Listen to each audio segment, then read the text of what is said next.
हाँ तो बेटा लास्ट क्लास में हमने देखा था कि मोडुलो कॉन्ग्रेंस मोडुलो क्या होता है, इक्विवेलेंस क्लास क्या होती है, उसके कुछ एक क्वेश्चन भी लिए थे।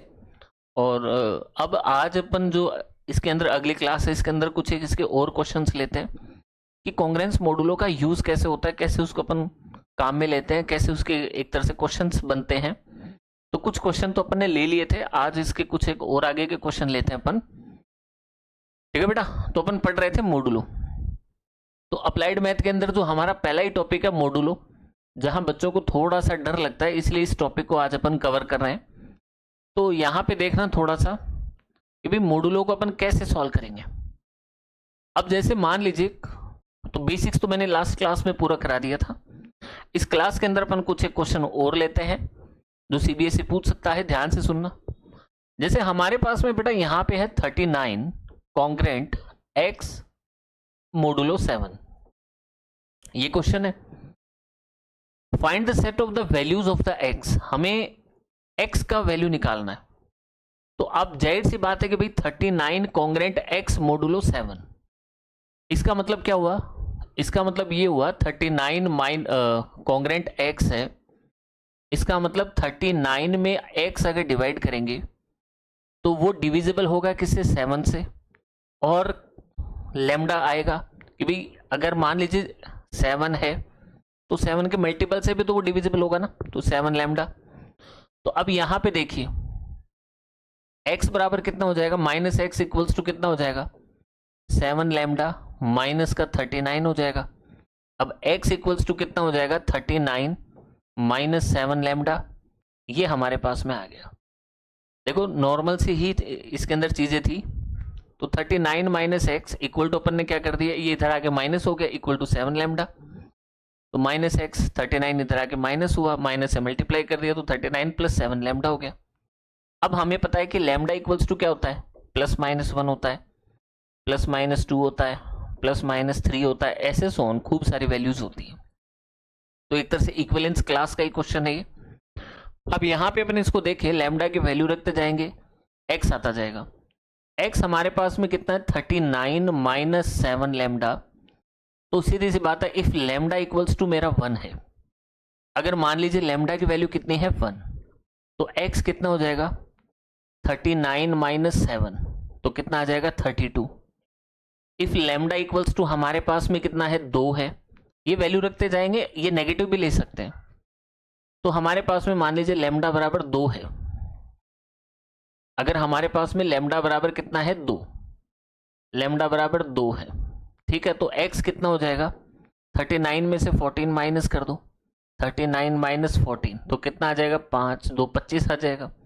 इसी तरह से लैम्डा की वैल्यू 3 रख देंगे, माइनस 3 रख देंगे, तो हमारे पास में सेट ऑफ वैल्यूज आ जाएगी, x आ जाएगी। बताओ बेटा कोई डाउट यहाँ तक, ठीक है ना। एकदम नॉर्मल से क्वेश्चन थे, सिंपल सा क्वेश्चन था। आई होप ये आपके समझ में आ गया होगा। तो इफ 39 कॉन्ग्रेंट x मोडुलो 7 था, तो हमने क्या किया, 39 minus x equals to 7 lambda, वैसे ही कर सकते हैं। तो यहाँ से हमारे पास में लैम्डा की वैल्यू इंटीजर है, तो इंटीजर लेंगे। तो यहाँ पे जो एक लास्ट क्लास में अपन ने देखा था कि वहां पे लैम्डा मैं पॉजिटिव ही ले रहा था, क्योंकि वो m डिवाइड में था और वो नेगेटिव रिजल्ट नहीं देना था, इसलिए मैंने लैम्डा खाली पॉजिटिव वैल्यूज ली थी। और देखते हैं इसमें कुछ क्वेश्चन। जैसे देखिए इक्विवेलेंस क्लास ऑफ 3 मोडुलो 5, अब की बार हमें इक्विवेलेंस क्लास का ही क्वेश्चन पूछ लिया, 3 मोडुलो 5, वो भी हमारा क्वेश्चन इक्विवेलेंस क्लास का ही था एक तरह से। अब मान लीजिए 3 मोडुलो 5 है, इसके कॉन्ग्रेंट में क्या ले लेते हैं, x ले लेते हैं। तो x की जो वैल्यूज आएगी वो इसकी क्लास हो जाएगी। ध्यान से देखते हैं, हमारे पास में कितना है x कॉन्ग्रेंट 3 मोडुलो 5 हमने गैस कर लिया। इसे क्या लिख सकते हैं, x minus 3 equals to 5 lambda लिख सकते हैं। x इक्वल्स टू कितना हो जाएगा, 5 लैम्डा प्लस 3। अब हमारे पास में लैम्डा की वैल्यू वही इंटीजर है, तो 1 प्लस माइनस 1 ले लेना, फिर प्लस माइनस 2 ले लेना, फिर प्लस माइनस 3 ले लेना, एंड सो ऑन। अगर मैं पॉजिटिव वैल्यूज लेता हूँ फिर नेगेटिव भी ले लेंगे। तो x की वैल्यू, अगर लैम्डा की वैल्यू मेरे पास में 1 है, तो x कितना आ जाएगा, 8 आ जाएगा। लैम्डा की वैल्यू 2 है, तो मेरे पास में x कितना आ जाएगा, 13 आ जाएगा। लेमडा की वैल्यू 3 है तो x कितना आ जाएगा मेरे पास में 15 और 3 18 आ जाएगा इस तरह से। और नेगेटिव लूंगा तो नेगेटिव के आंसर भी आ जाएंगे। दोनों साइड में चलेगा, ये पॉजिटिव में भी चलेगा नेगेटिव में भी चलेगा, दोनों ये मतलब एक तरह से साइड में फ्लो करेगा। तो इसकी सेट ऑफ वैल्यूज आ जाएगी। कौन कौन सी आ जाएगी? जैसे 8, अब इसका आंसर क्या बनाएंगे? 8 आ जाएगा, ठीक है। और कौन सा आया था? लेमडा आपने 2 लिया था तो ठीक है। x कितना आया था? 13। फिर कितना आया था हमारे पास में? 18। फिर कितना आ जाएगा? 23। इसी तरह से माइनस करते जाएंगे तो ये कितना आ जाएगा? 3 आ जाएगा। फिर ये कितना आ जाएगा? -2 आ जाएगा, ऐसे। तो ये इसका आंसर हो जाएगा। तो ये इसकी सेट ऑफ इक्विवेलेंस क्लास हो जाएगी। यानी कि इसको मैं क्या लिख सकता हूँ? -2 भी लगा सकता हूँ, यहाँ पे 3 भी लगा सकता हूँ, 8 भी लगा सकता हूँ, 13 भी लगा सकता हूँ, ऐसे खूब सारी वैल्यूज आएगी। तो इसे अपन क्या कहते हैं? सेट ऑफ वैल्यूज कहते हैं। बताओ बेटा, कोई डाउट यहाँ तक? आगे सभी के? चलिए नेक्स्ट करते हैं, और क्वेश्चन देखते हैं इसमें।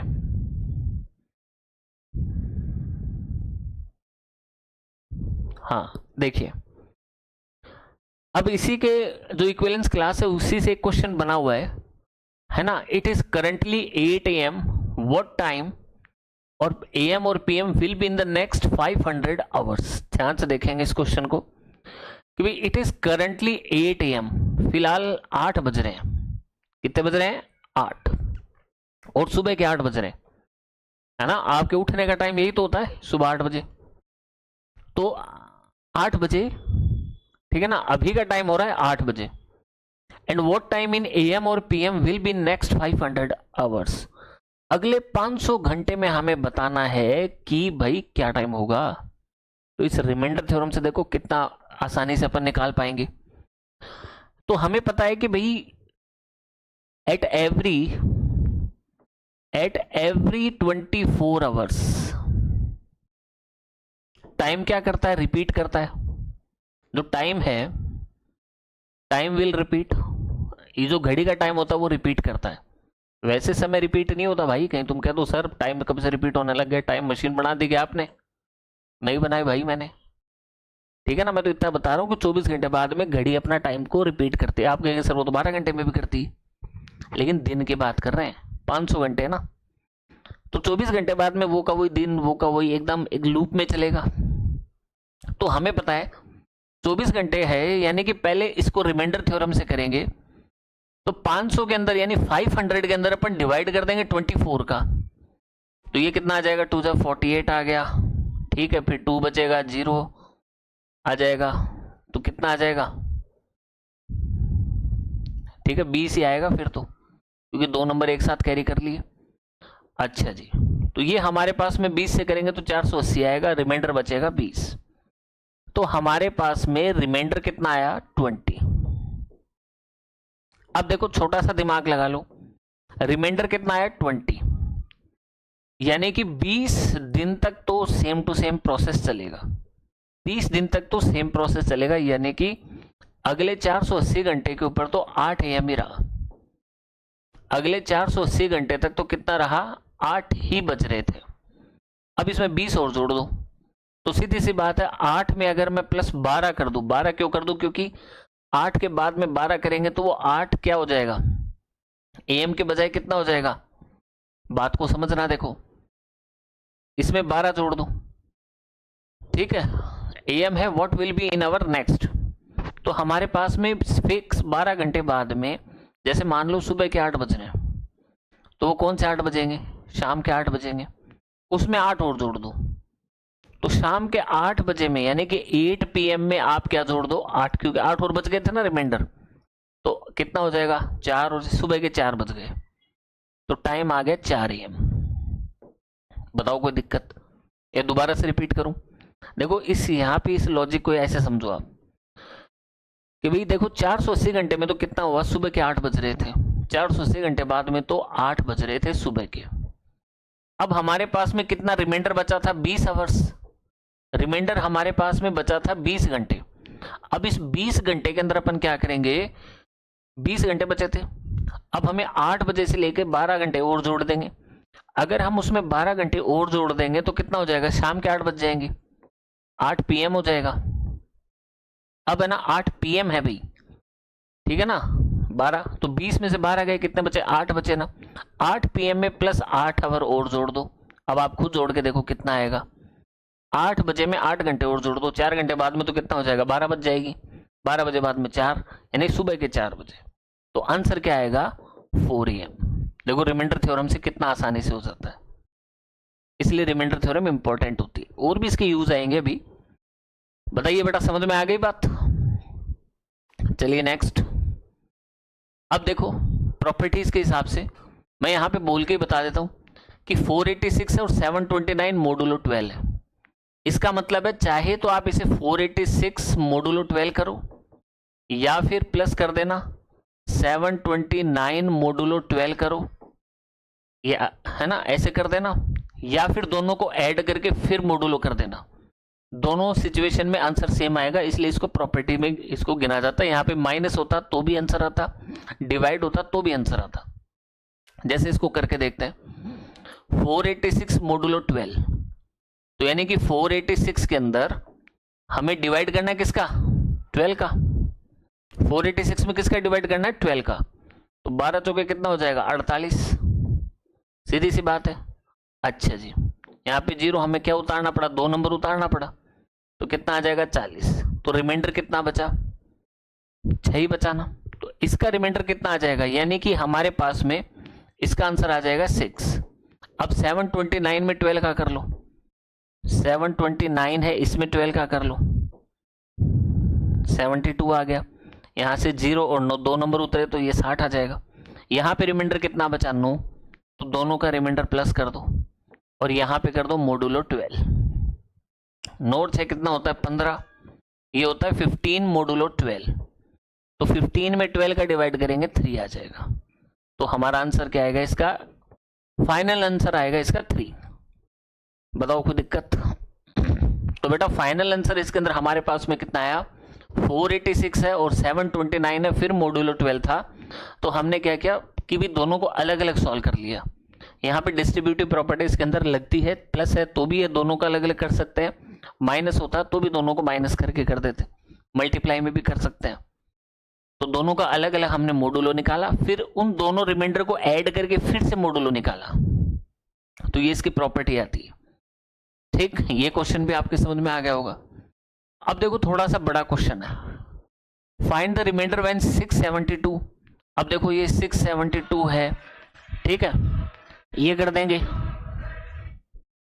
672 है, ये कर देंगे। उसके बाद में 672 मोडुलो, एक काम करना अलग अलग कर लेना सबको, मोडुलो 3, यानी इसमें 3 का डिवाइड कर देना, जो आंसर आएगा। फिर आप 541 है, इसके अंदर मोडुलो 3 कर देना। फिर 383 है, इसके अंदर मोडुलो 3 कर देना। तीनों के अलग अलग कर देंगे, सारे जितने भी दे रखे हैं। तो 295 मोडुलो 3 कर देना, प्लस 101, फिर मोडुलो 3 कर देंगे, ठीक है ना, मोडुलो 3 कर देंगे। फिर कितना है 86 मोडुलो 3 कर देंगे। और फिर देखो इसका जो रिमाइंडर बचेगा वो आएगा, इसका जो रिमाइंडर बचेगा वो आएगा, यहाँ पे जो रिमाइंडर बचेगा इन सब का रिमाइंडर प्लस कर देंगे। और फिर उसको किसके साथ सॉल्व करेंगे, मोडुलो 3 के साथ, यानी 3 का डिवाइड करेंगे। फिर जो लास्ट में रिमाइंडर बचेगा वो हमारा आंसर होगा। तो सारे बच्चे इसको कोशिश करो, करके देखिए इसको कैसे सॉल्व करना है। सारे बच्चे करो मेरे साथ साथ और इसको सॉल्व करके बताओ फटाफट। देखो फाइंड द रिमाइंडर व्हेन, है ना, तो इसमें 3 का डिवाइड कर देना, इसमें 3 का कर देना, इसमें 3 का, सब में अलग अलग कर देना। और सारे रिमाइंडर क्या कर देंगे, लाइन से ऐड कर देंगे। और उस फाइनल रिजल्ट में किसका डिवाइड कर देंगे, फिर से मोडुलो 3 है तो यानी 3 का डिवाइड फिर से कर देंगे। तो बताओ बेटा आ गया समझ में यहाँ तक, कोई डाउट तो नहीं है यहाँ तक। चलिए फिर नेक्स्ट क्वेश्चन देखते हैं। अब देखो ये क्वेश्चन भी पूछा जाता है ना, एग्जाम में पूछा जाता है और कई बार पूछा जाता है। Find the last 2 digit of the product of the 2, 3, 4, 5 और 6, 7, 8, 9। लास्ट के 2 डिजिट, तो इसको भी अपन प्रॉपर्टी से ही कर लेते हैं, मल्टीप्लाई वाली। देखना ध्यान से, लास्ट 2 डिजिट का नाम आ जाए ना, ध्यान से सुन लेना, ये क्वेश्चन पढ़ सकता है। 2, 3, 4, 5 है, इनटू में 6, 7, 8, 9 है। लास्ट के 2 डिजिट बोले तो यहाँ पे कर देना मोडुलो 100, लास्ट की 1 डिजिट पूछते हैं तो अपन कर देते मोडुलो 10, लास्ट के 3 डिजिट पूछे तो हम कर देते मोडुलो 1000। तो 2 डिजिट के बारे में पूछा है तो यहाँ पे कर देंगे मोडुलो 100। अब इसको डिस्ट्रीब्यूटिव प्रॉपर्टी से देख लो, 2 3 4 5 मोडुलो क्या लिख सकते हैं 100, ये लिख दो, फिर इनटू 6 7 8 9 और इसका क्या कर देंगे मोडुलो 100, ये कर देंगे। अब 2 3 4 5 है, इसमें 100 का भाग देंगे तो हमें पता है रिमाइंडर क्या बचेगा 45, ये तो सीधा सीधा ही पता लग रहा है। इनटू इसमें डिवाइड करेंगे तो क्या बचेगा 89, और इनके जो रिमाइंडर आए थे ना उसमें फिर से क्या कर दो मोडुलो 100, क्योंकि वही प्लस वाली प्रॉपर्टी यहां लगा देंगे।